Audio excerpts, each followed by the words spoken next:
Gang, aku nak tunjuk korang macam mana cara aku bekerja dalam Shopee First My Driver. Jom. First vlog. Ni barang-barang dia. Tadi aku dah scan sikit. Jom aku share macam ni.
Tak ada player.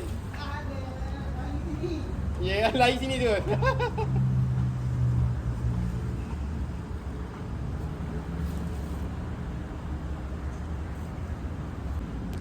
Okey, sekian saja untuk video kali ini.